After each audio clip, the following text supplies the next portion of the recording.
Hi everyone, and welcome to this WAVEDEV sound effect tutorial. In this video, we are going to discuss some guidelines for the creation of an audio effect, specifically, sound delay and reverberation.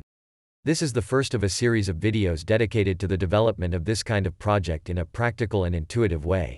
We will use a version of the software that is still under development at the time of creation of this video. But regardless of the final appearance of the interface, the layouts proposed here remains the same. We also will not dig deep into DSP concepts since the purpose of the video is to be illustrative and, in some way, attractive for the general audience. You only need to have some basic notions about amplifying, attenuating, mixing, filtering, or delaying signals to start playing with this tool. We hope the ideas presented here will inspire you to initiate your own research on this topic. So without any further, let's begin with some concepts. Before dealing with the blocks, we must first understand the physical phenomenon behind these effects. Basically, both effects refer to sound reflection. The only difference is the number of reflections we perceive at the time. While the single delay or echo corresponds to only one point of sound reflection, the reverberation simulates millions of sound reflections randomly in time. So you may guess the extra work we need to optimize this with limited resources. Simple echoes can be distinguished from each other by our ears. But reverberation compresses many echoes in a short time and can generate the perception of space, shape, and matter composition of the environment. To produce this effect, we will center on the main working block, which is the circular buffer. This component consists of a memory space dedicated to storing a limited number of samples. It can be considered as a recorder of the last seconds or milliseconds of audio. Regardless of the chosen algorithm, this component is essential for this task. To create a delay effect, the size of our audio buffer should store enough samples to allow the desired echo time. For example, if we want echoes of up to 1 second, our buffer should be able to store 1 second of audio. In the case of reverb, fortunately, we do not need to store much audio to prolong the period of this effect. With buffers less than 50 milliseconds, we can simulate this phenomenon in all its possible nuances, even endless reverberation. But we still need several small buffers working independently from each other to achieve this. By default, this block has 64 kilosamples of memory. More than a second for the standard sampling rate and enough for these exercises. To access any past sample, just place a positive integer in the n node. With that in mind, we can start talking about the algorithm. The delay or echo effect is easy compared to the reverb effect, but it will give us the basic building block for the reverb. So we'll start there. I'm going to base this tutorial on the first of the algorithms proposed to achieve digital reverberation back in the 60s. Schroeder's algorithm. There is a lot of mathematics involved in this topic, but we will try to solve it intuitively based on the diagrams that its creator proposed. In simple words, we need to generate long and short periodic echoes separately by using two types of filter, comb and all-pass filters respectively. I will talk about these filters in detail later. For now, let's say that the complexity lies in the fact that the periodicity of the short echoes, being of higher frequency, generate unwanted tones that spoil the effect, and filters must be minutely adjusted to cancel these tones out as much as possible. Remember that we need to trick the ear by using only a few echo generators to simulate the millions of sound reflections we talked about earlier. And these echo generators must overlap each other in a random pattern very well distributed over time. With this brief introduction, we can now start playing with the blocks. For these exercises, I will use a pulse generator as an exciter for the test schemas.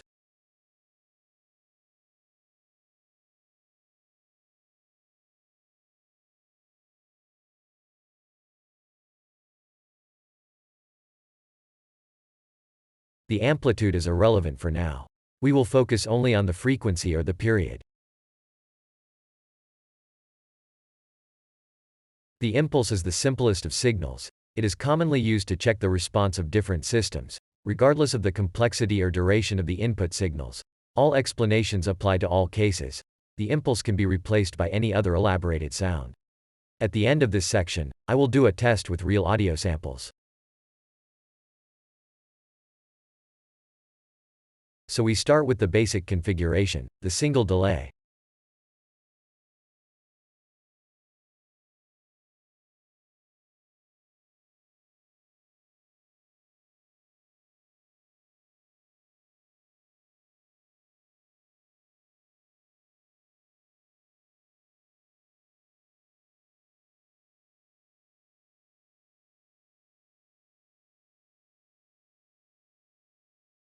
I use these labels to easily attach and detach a set of blocks, but they do not alter the signals.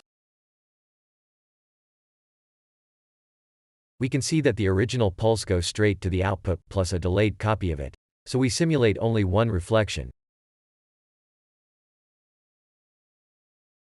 By changing the index of the circular buffer, we can control the delay time.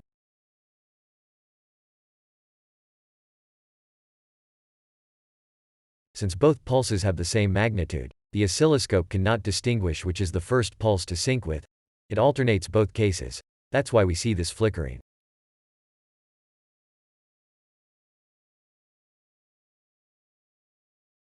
To fix the display, I'm going to repeat the schema, but I'll add an attenuator to the output of the buffer to differentiate both pulses.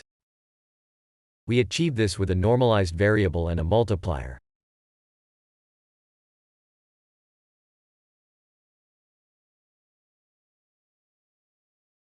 These attenuators are very useful between different stages to keep the signals in a suitable working range for floating point operations.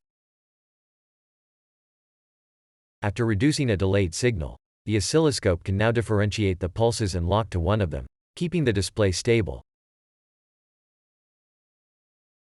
Now, I have two control variables: delay time and attenuation.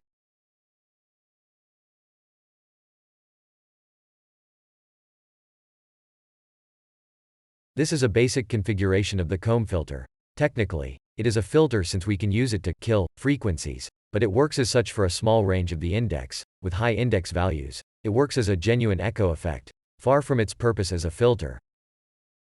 This is not the configuration we need, but we are close to it. What we need is to create multiple replicas from the original pulse, not just one.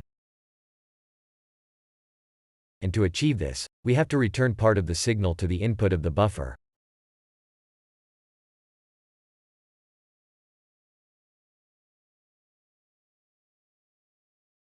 I'm going to use this node blocks to transfer signals from right to left of the sheet.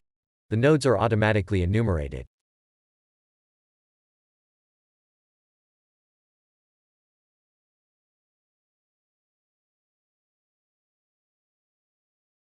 This is what is technically called feedback, and together with it, instability is now possible for this system. To avoid this, the feedback signal must be permanently attenuated.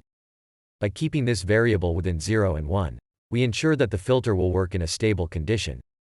Now, we see how our initial pulse becomes a train of replicas that decay according to our attenuation variable. Although we can consider this sketch as an operational effect, we will adapt it to use the stereo output. The idea is to generate an echo bounce that alternates between two audio outputs. To achieve this, we will need two comb filters, both controlled by the same variables.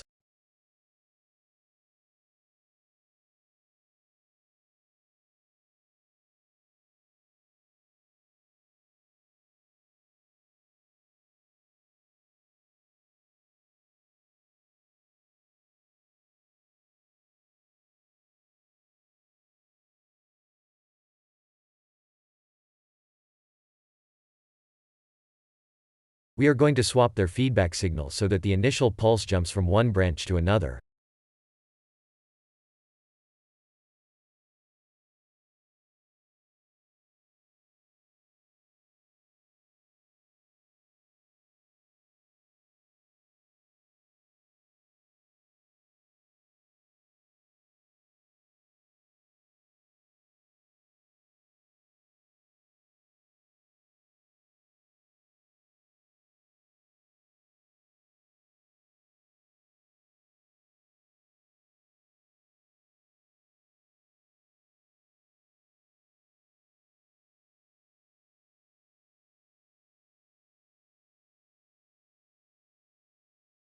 Only the first filter's output will be added to the clean line but will not be fed by the source.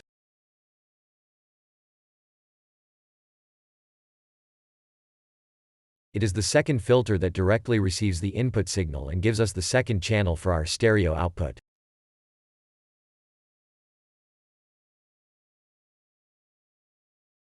We are now in a position to do some preliminary testing, so let's try with real audio samples. First, I am going to put the signal plotter at the output to have visibility on what is happening on the lines.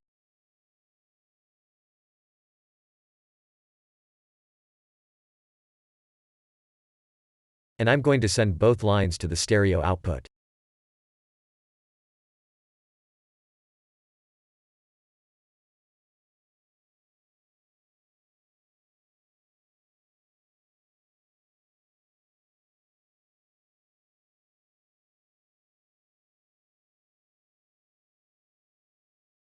I will use this block to play multiple WAV files of short duration, this time some drum sounds.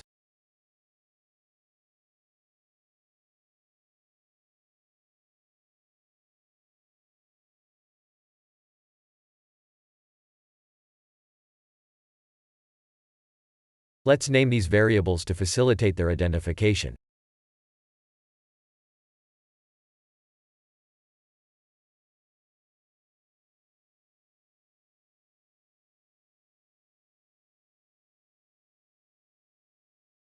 I will set the delay time to half a second.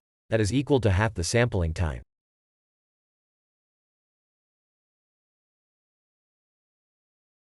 And a reflection coefficient sufficient to perceive the effect.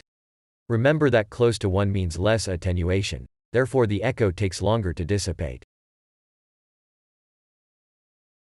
So, this is the original sound for every sample.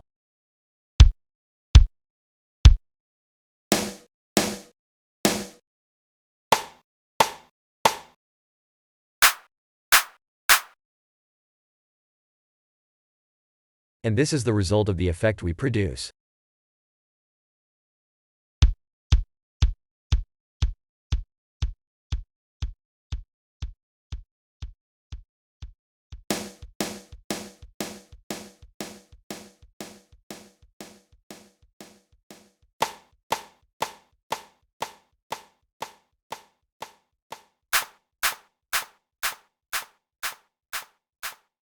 If you want a mono output, just sum both final outputs.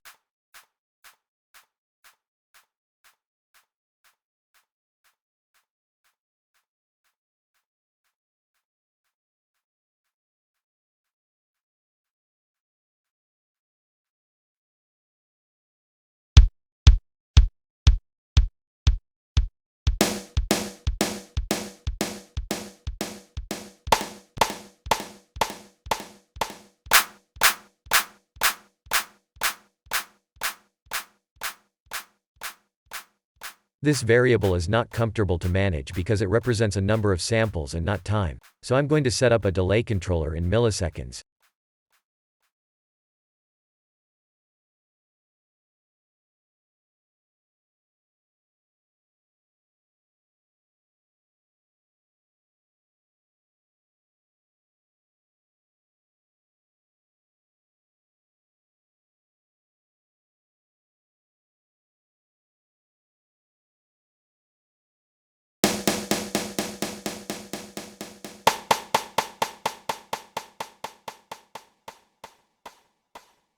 You can review the calculation later.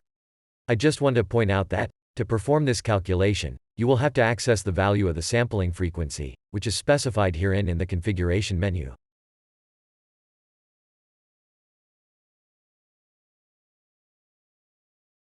The reflection variable does not need to be converted. I prefer to use this name since it correctly represents what is intended to be together with the normalized variable. 0% reflection means total attenuation or no echo preservation.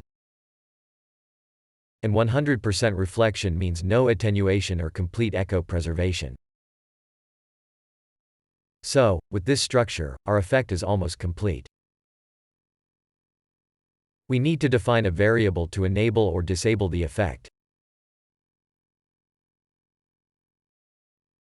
We could use a gate on this line and stop the passage of the echo signal added to the original sample. But, this has a drawback. The echo does not stop processing, and if the gate re-enables too early, we might hear an unwanted residual echo on reset. Therefore, we also need to clean up the effect. Technically, we must delete the contents of the buffers. This is done simply by setting the reflection variable to 0 when it is disabled, and returning it to its normal state when enabling. Mathematically, it means to multiply by 0 and by 1, respectively.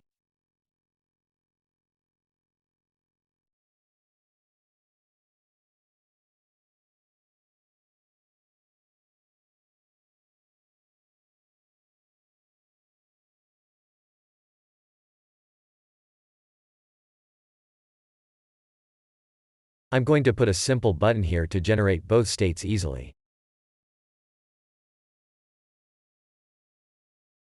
Enabling the effect, everything works normally.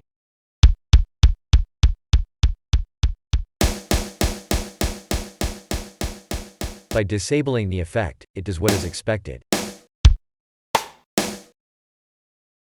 The benefit of this setting can be seen when you re-enable the effect. There are no residual echoes, so the effect starts cleanly.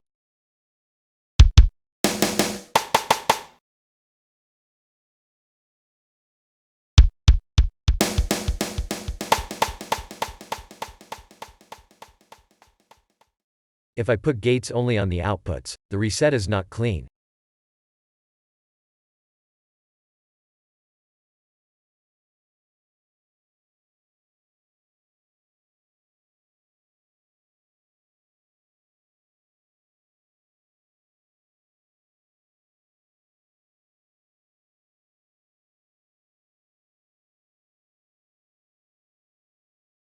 You can check that when you play sounds with the effect off, and then turn it on, echoes produced before enabling are heard.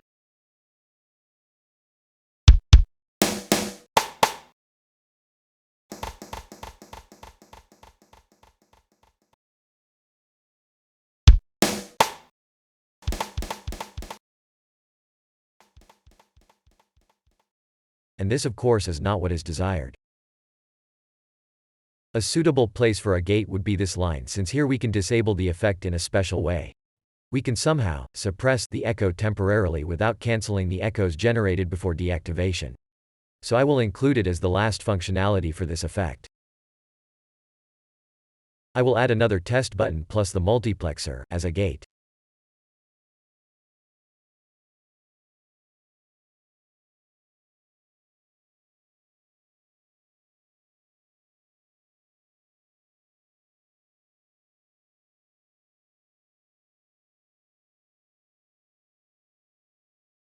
So, this is how it works. First, I generate a long echo. Then, I disable the effect for the following signals.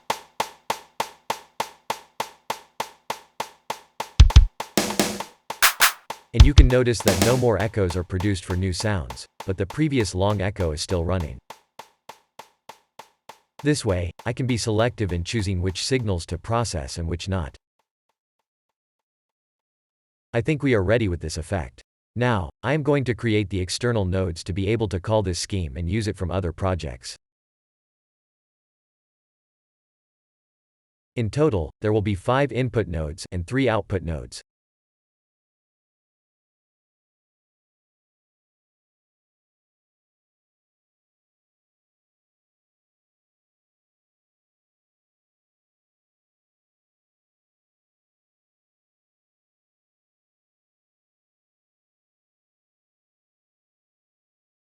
And we will name them according to their functionality.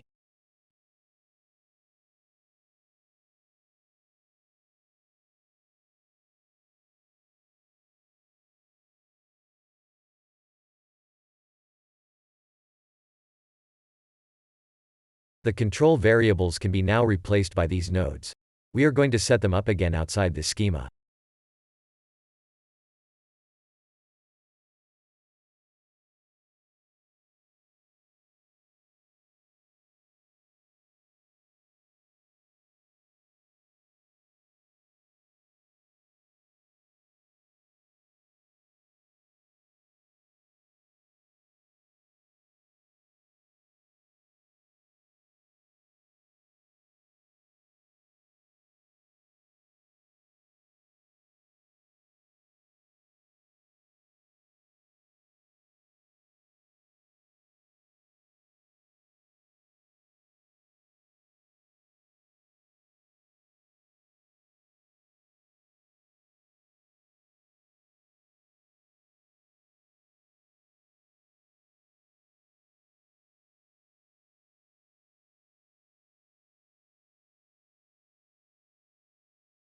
I'm going to update the file name.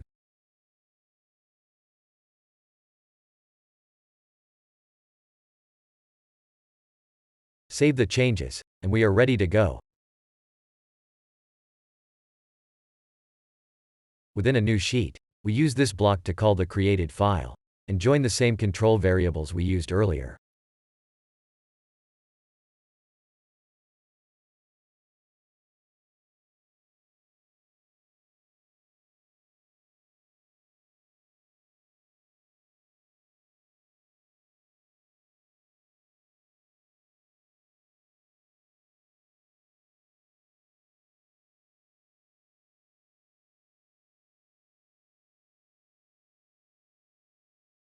So I conclude now with this effect.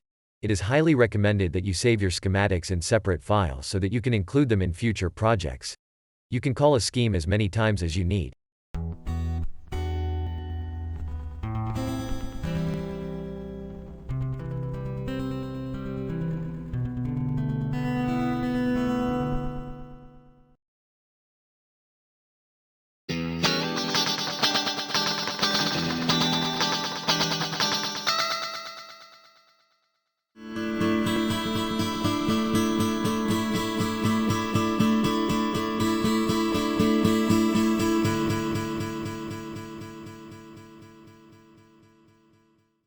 Summarizing what we have seen so far, we have managed to build a delay effect using comb filters. This effect commonly works with echoes over 30 milliseconds. Therefore, the frequency of these echoes will be less than 30 Hz. Amplifying or attenuating frequencies below 40 Hz is indifferent to the human ear. Within this range, the filter just behaves like a genuine delay effect. But it is not the case of the reverberation. For this effect, we will need to generate echoes of a shorter period, around 3 to 10 milliseconds, and this is what happens when we generate 10 milliseconds echoes with this setup.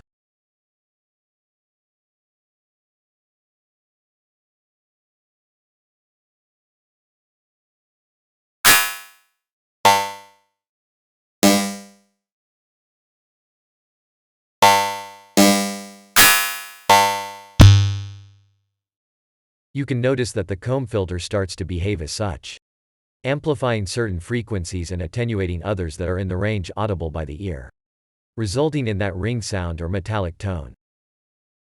This is why we cannot use the comb filters to generate the short period or high-frequency echoes, also called in some documents as high-density echoes, but it is suitable to produce echoes of between 20 to 40 milliseconds of period.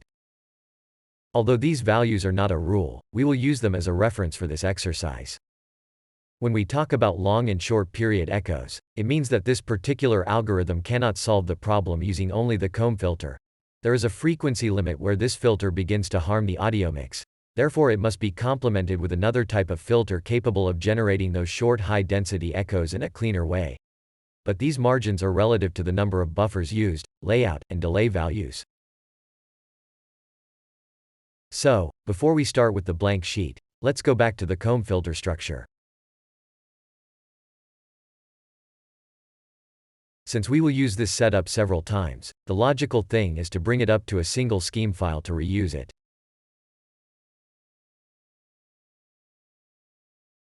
Let's create the external nodes and save the file.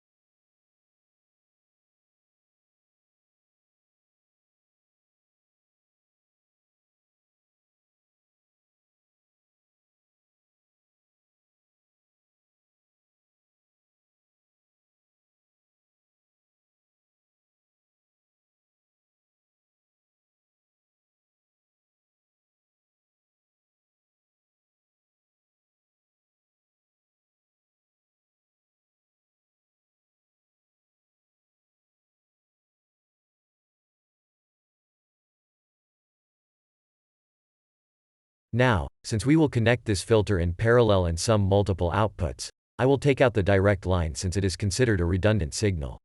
A single direct line that we can create externally to this scheme will be enough.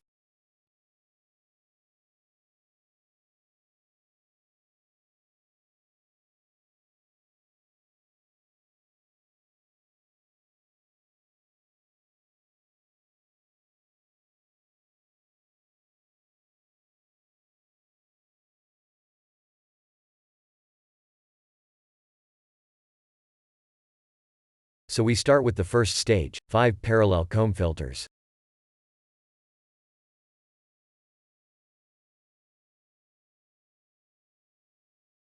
As mentioned in the introduction, we must add all the outputs.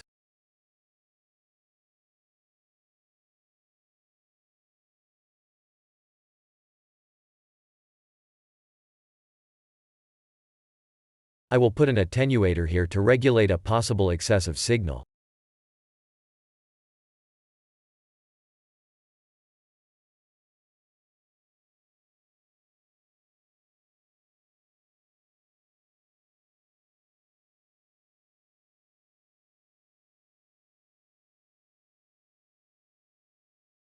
All filter inputs will be fed by the same signal.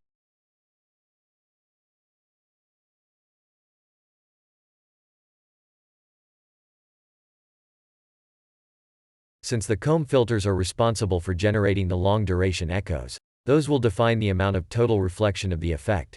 Therefore, similarly our first effect, the A coefficient, will control this parameter.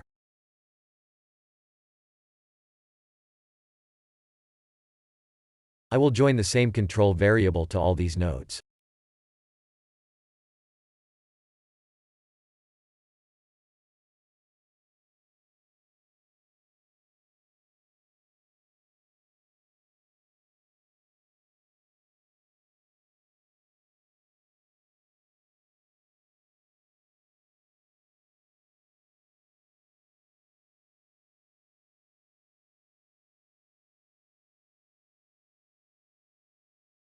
Now comes our challenge for this effect. Since the echoes of the 5 comb filters overlap each other, we need to look for 5 delay constants that prevent the generated echoes from synchronizing.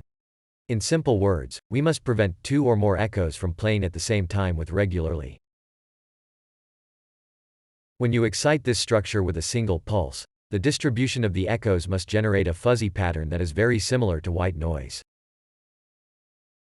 To get an idea of what white noise is, I will put here a generator that will serve as an audible reference.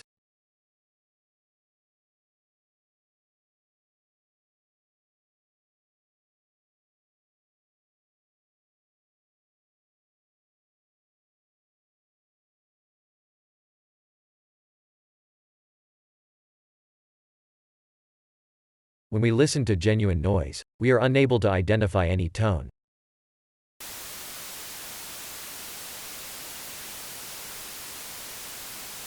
I can increase the number of samples for each random value, and even so, we will not perceive any musical note.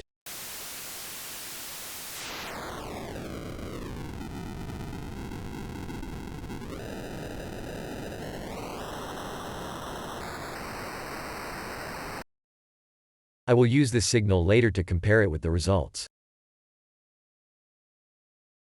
Now, I am going to create a generator of irregular numbers.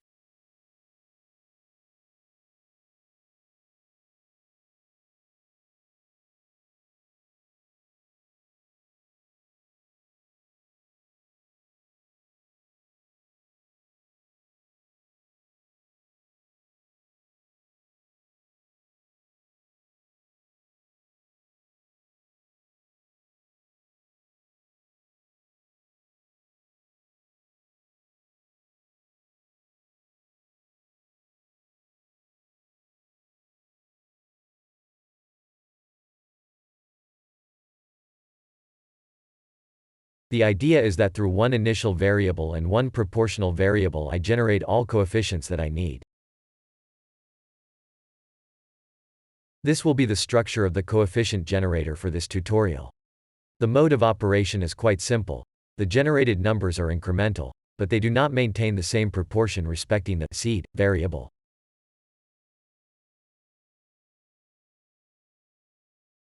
Mathematically, we look for the least common multiple between all the numbers to be the largest so that the echoes coincidence be in the least possible frequency.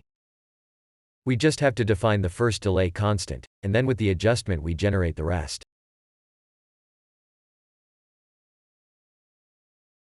For example, I have selected a ratio of 1.1, so we multiply the first value by 1.1 to get the second value.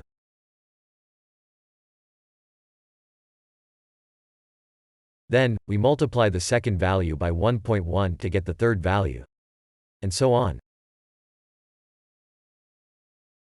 As you can see, as I increase the adjustment variable, the progression increases too. You can use different formulas to get different progressions and look for improvements.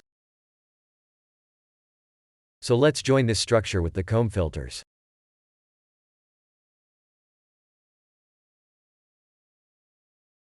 This generator is temporary, so we will use it only to adjust the coefficients.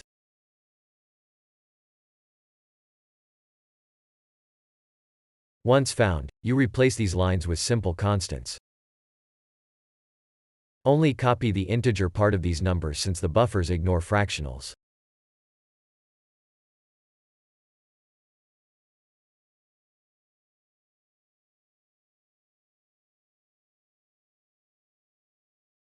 Remember that if you need more numbers, just expands the multiplications.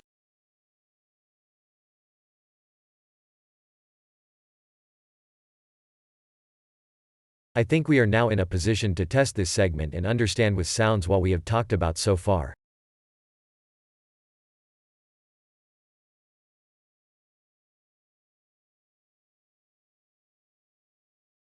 This time, I'm going to need a very low frequency pulse generator to excite this setup and have more time to listen to the output.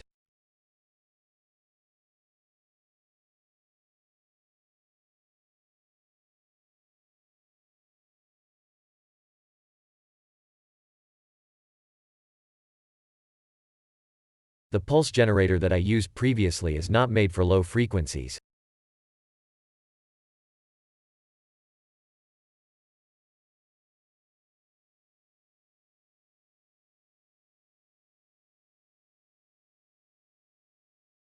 So I built one manually using some counters. I want at least 2 seconds for each pulse to perceive the distribution of the echoes in time. Let's hear clean pulses that we are going to use for our tests. They are barely audible, so I placed the signal plotter to visualize the pulse.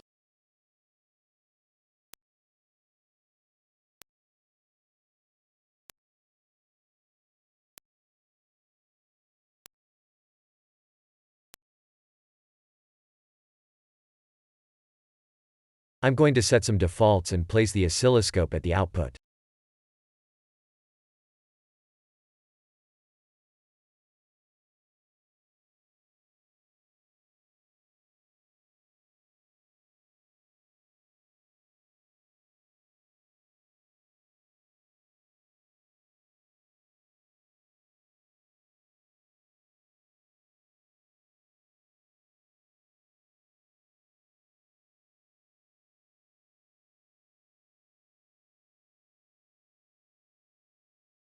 We send the pulse to the filters, and this is the result.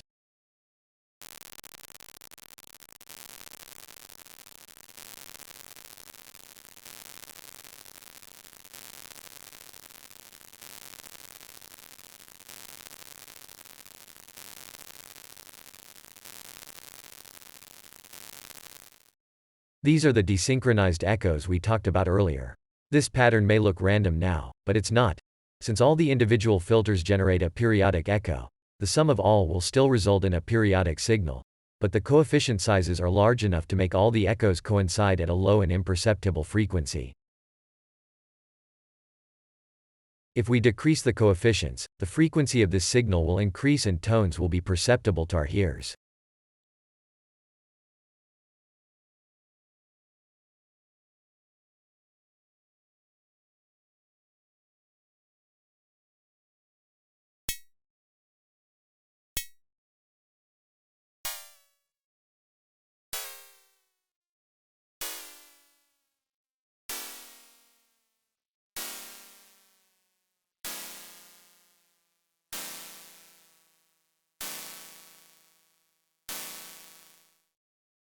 Since we are interested in high-frequency echoes, we will try to find the lowest possible value of these coefficients. We simply start with the offset from 1 and increase until we find a value that barely generates a tone.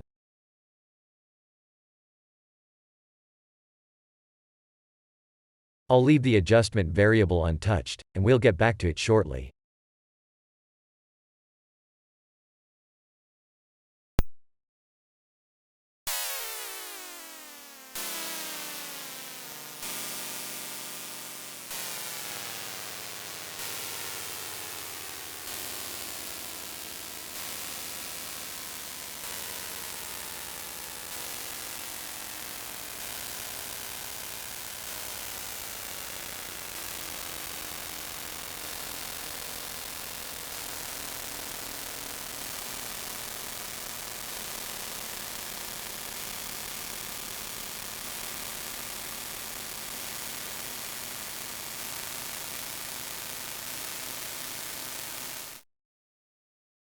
Now that we have found an acceptable offset, we can move on to the adjustment. This variable can help us to distribute better the echoes in time and to avoid some low-frequency modulation. A flat distribution means no jumps or pauses, with the majority of echoes playing at the same level. I'm going to increase the offset temporarily to illustrate this.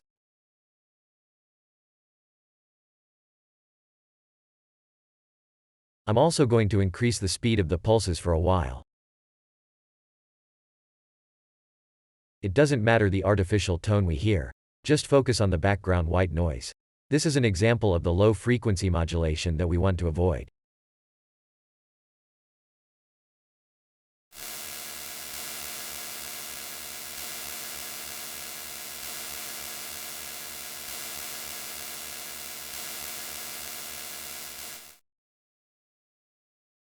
And this is a flat distribution of the echoes that we are looking for.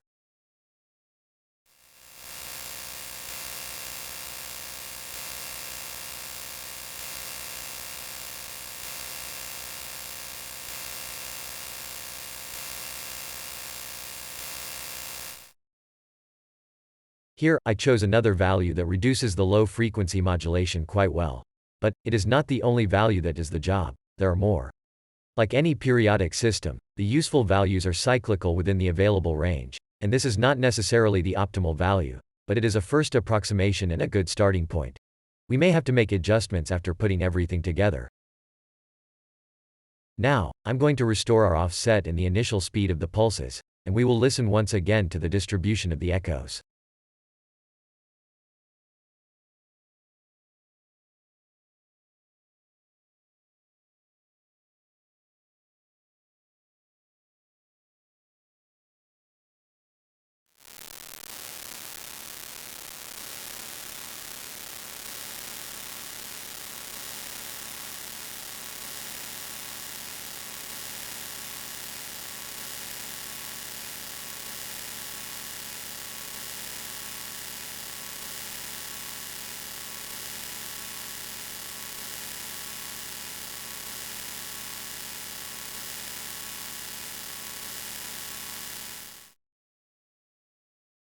I think the distribution is quite flat.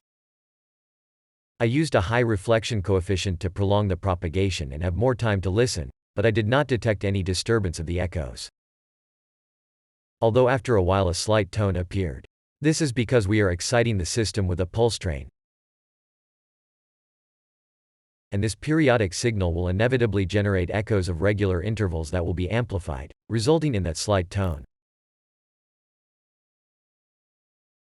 Now I'm going to use the drum audio samples, the same ones we used in the previous effect.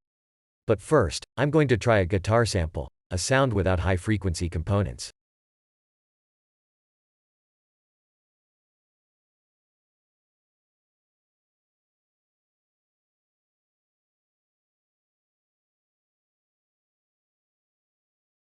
This is the clean sound.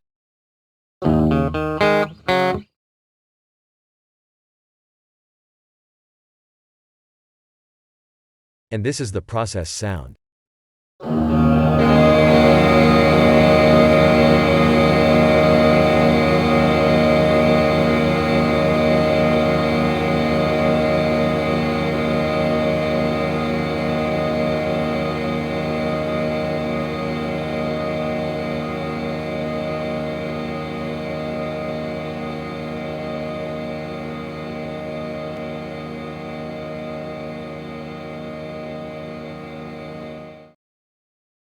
This sounded pretty good to be just an unfinished effect.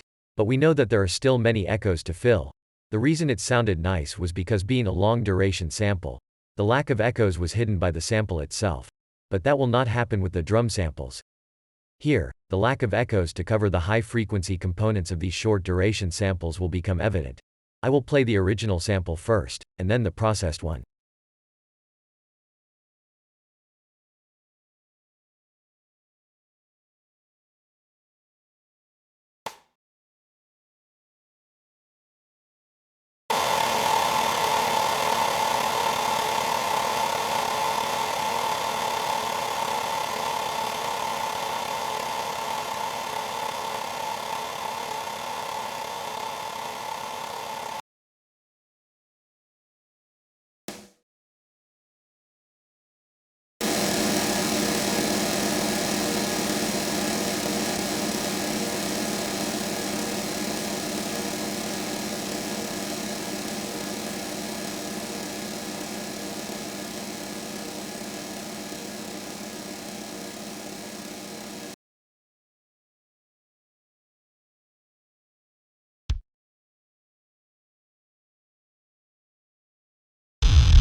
since currently there could be a separation of up to 10 milliseconds between echoes.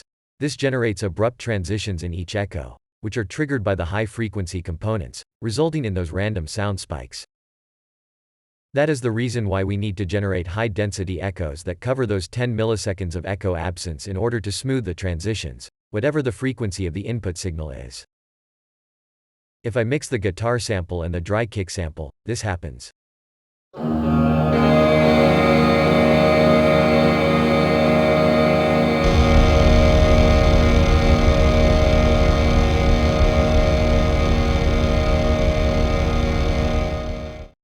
It is verified then that the peaks only affect the drum sample, but not the guitar sample.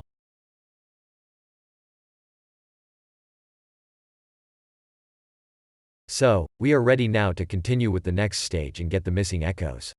Since the design of filters is not part of this tutorial, I will explain the application superficially.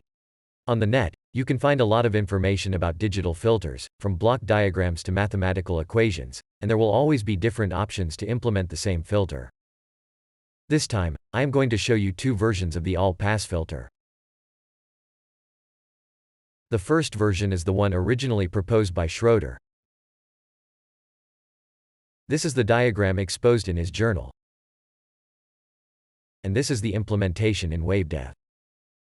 You can pause the video later to analyze it more calmly. For now, it is enough to note that it has the same nodes as the comb filter, and it uses a single buffer. Then we have the second version of this filter that you can find on the net. It is based on this difference equation. We will call it the web version to differentiate it from Schroeder's version. And again, the nodes are the same, although the structure is completely different from the previous one, especially since it now uses two buffers. Having different options at hand, we can do general tests to see if the response matches the description of their respective sources. For example, I want to check if the impulse response of Schroeder's filter meets the graph described in his paper. So with a single pulse generator plus the oscilloscope, I clear any doubt. Indeed, this is the correct answer, according to his journal. Also, I'm interested in verifying the frequency response. With the help of a couple of generators, I can create a simple frequency sweep tester. And by looking at the oscilloscope, the waves are consistent. The white sine wave is the original, and the gray wave is the filtered one.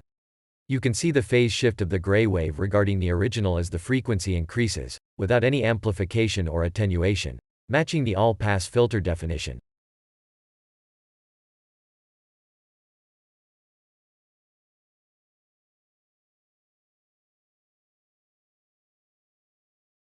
This is not the case of the comb filter, which may have attenuation and amplification by changing the A coefficient.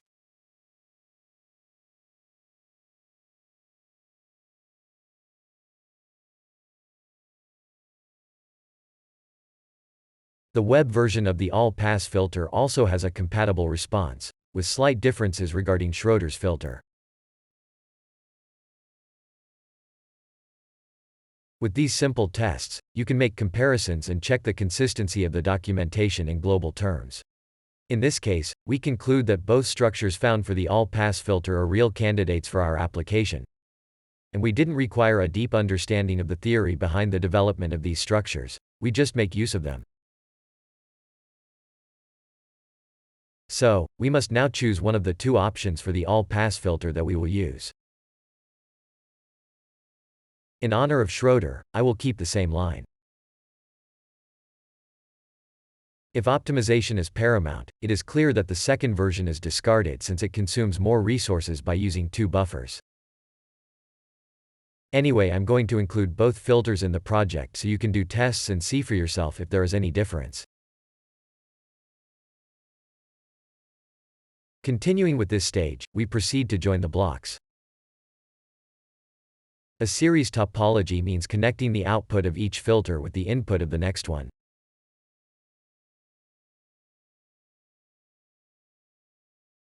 As in the first stage, we will connect all the A nodes to the same control variable, which will also be of the normalized type. We will use this variable only for internal adjustment. For now, I'll leave it at the midpoint.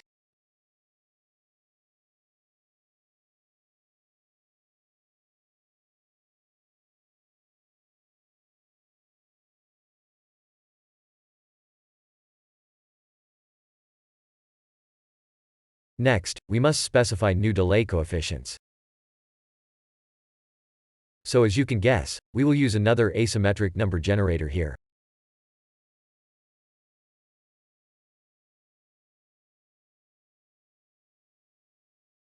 This time, all 4 coefficients must be less than the offset selected in the first generator. This value, in addition to being the minimum delay of the comb filters, also corresponds to the maximum possible time with echo's absence, which will occur right after all comb filters synchronize their echoes in the same instant. Filling this period of silence with short duration and high density echoes will smooth and suppress the transients we heard in the previous test.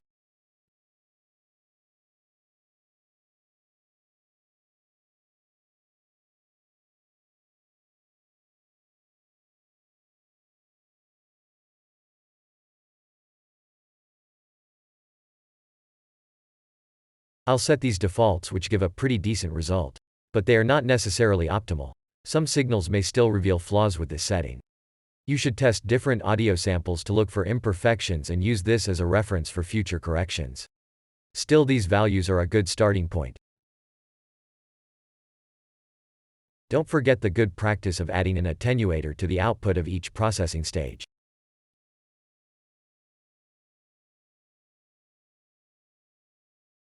We are almost done. Let's join both stages and see what we get.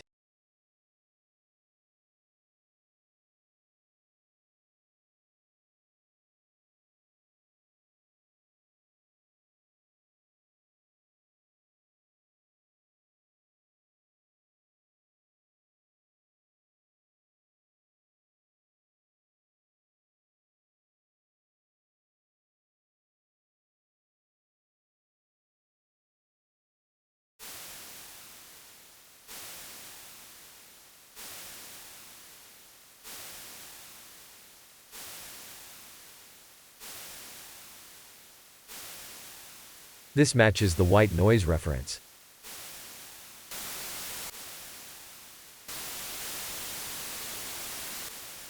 The audio could be lagged due to the recording of this video, but in reality everything responds instantly.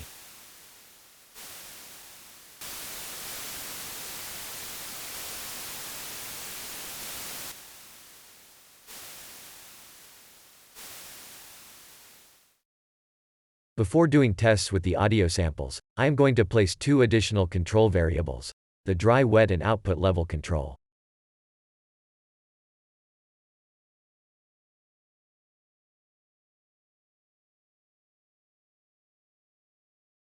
The first is a mixture control between the original signal and the processed one. The second is just the final attenuator. This is the line that we skipped in the comb filters.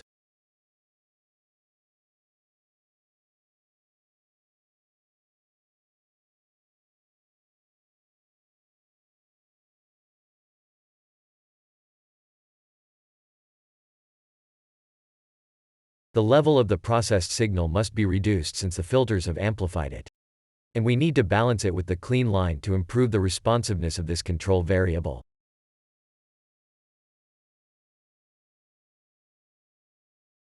I'm going to move the sample player here to be closer to these controls.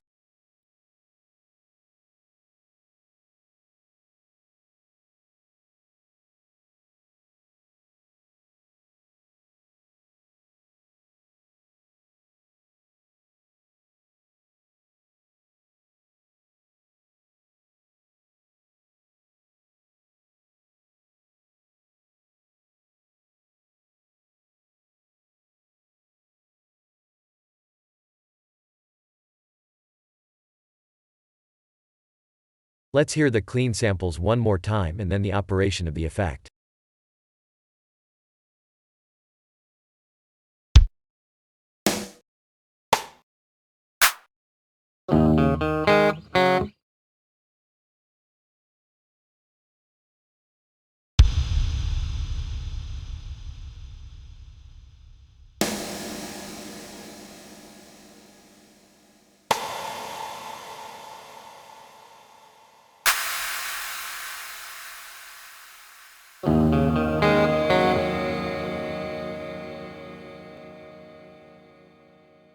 the transients or spikes have completely disappeared. Let's test the effect with different dry-wet values.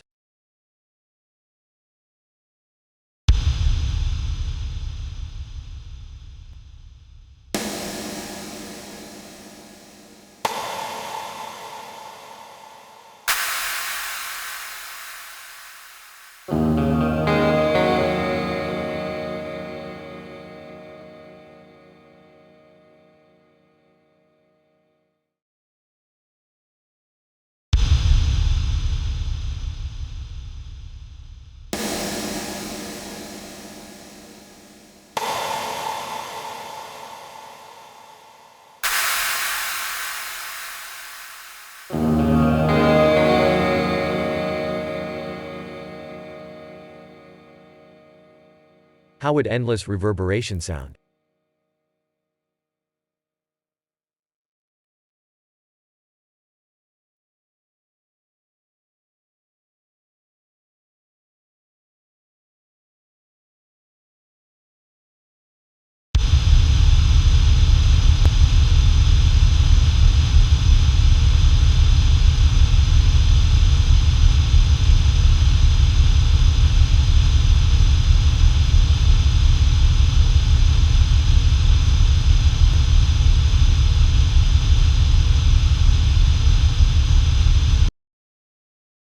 I think our effect is almost operational, but there is still a detail to solve. Our reflection variable does not have a suitable responsiveness. Let's connect the pulse generator for a moment.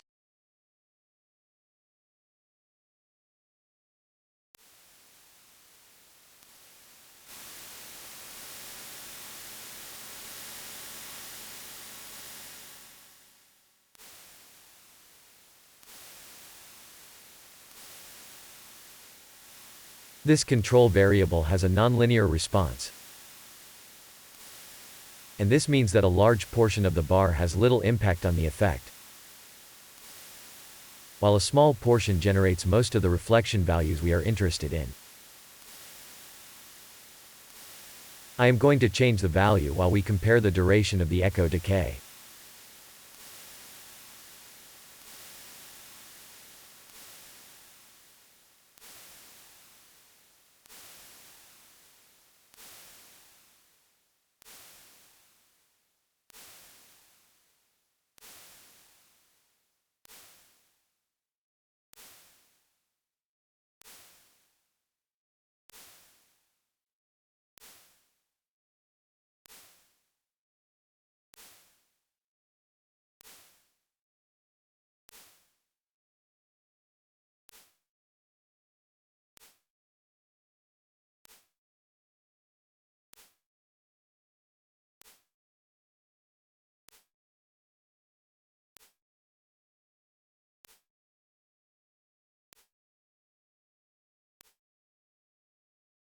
It is quite common in DSP that our control variables have a nonlinear or exponential behavior.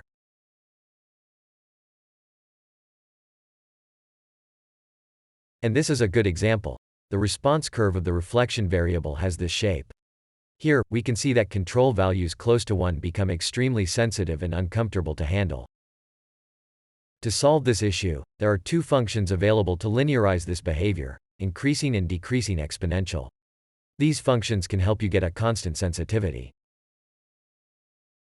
In this case, we will use the increasing exponential function since the curve of the reflection variable is also increasing.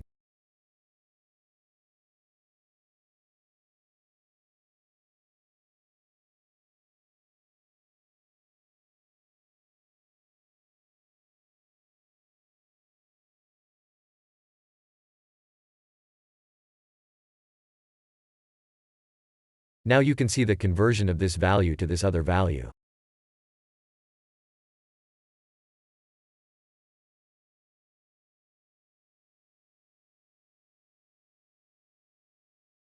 So let's check the sensitivity.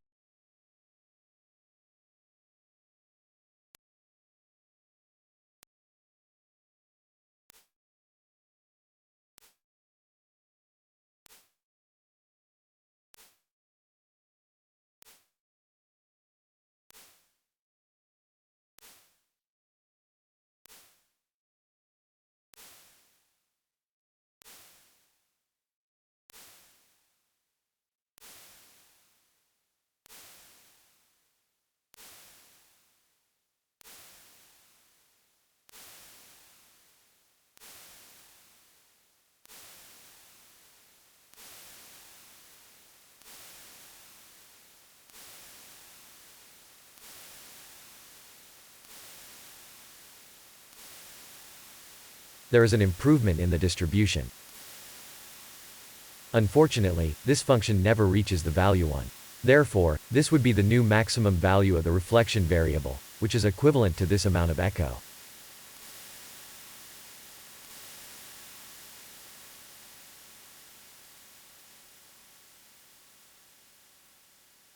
Evidently, we have already verified that we can obtain more echoes than those we hear now. To recover the lost range, it would be enough to multiply the variable by a constant greater than 1.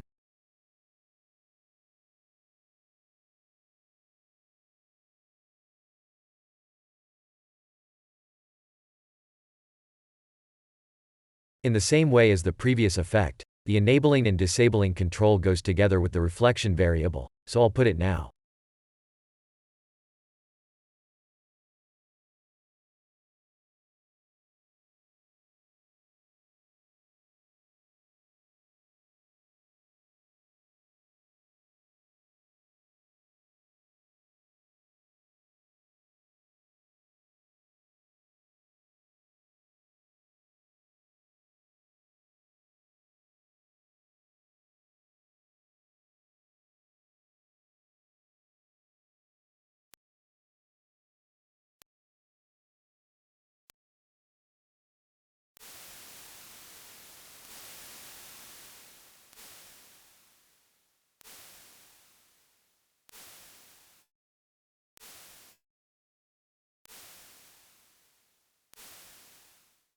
We are ready with this effect.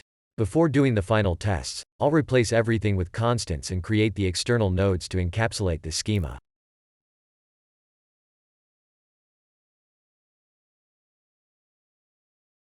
So this is our simplified effect block. I added 2 additional output nodes to the main output.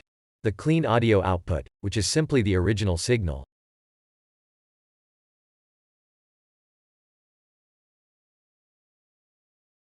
and the processed output, which corresponds only to the reverb, without mixing.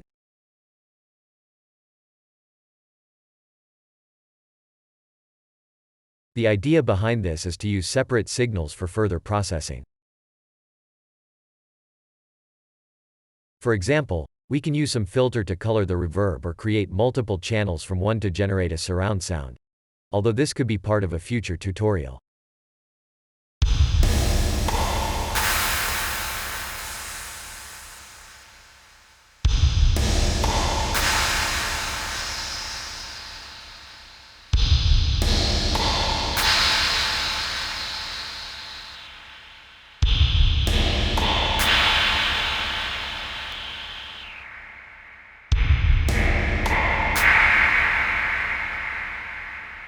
For now, I will only complement this effect with a simple stereo output simulator.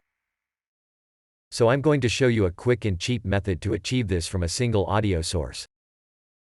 To get a second source, we are going to invert the original signal, that is, multiply by -1. This could be enough to get a quick result without investing more resources, but we will try something else in this tutorial. After inverting the signal, we are going to delay it with a buffer, around 100 samples.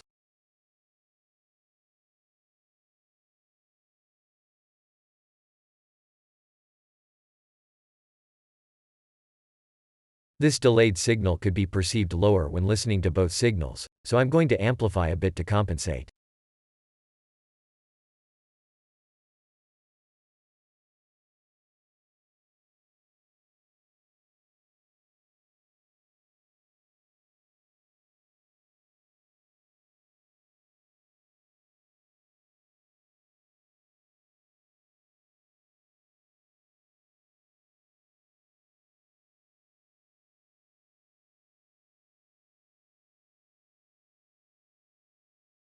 Let's hear the effect produced with this add-on.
I think this produces a positive change in the audio.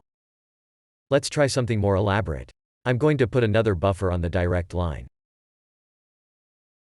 And I'll get rid of the amplifier since now both lines are symmetrical.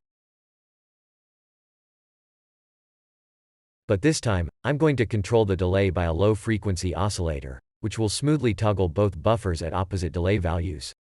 Technically, they will be 180 degrees out of phase.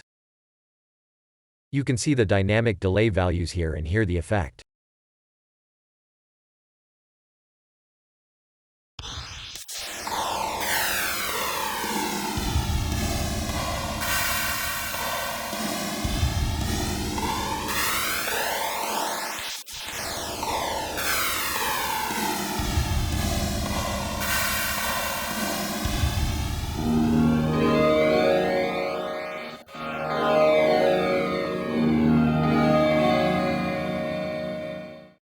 So, as a conclusion, we have managed to verify, with few resources and expeditiously, an algorithm that can be complex to implement directly in specialized hardware, with the advantage of hot testing different adjustments and theoretical modifications. There is still a lot of room for optimization in this project, from reducing the resources used, to the implementation of different filter topologies. And there are many aspects of a reverb that we didn't cover in this tutorial, but this should inspire you to start your research. Don't just stick with the settings shown here, and feel free to experiment with your own ideas. You can break some rules and still get some interesting results.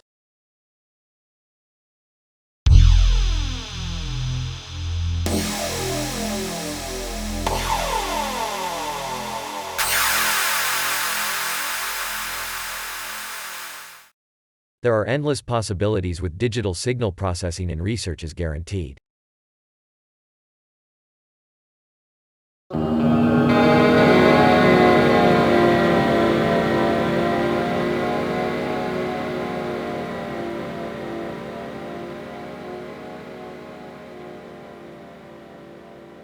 We have reached the end of this tutorial.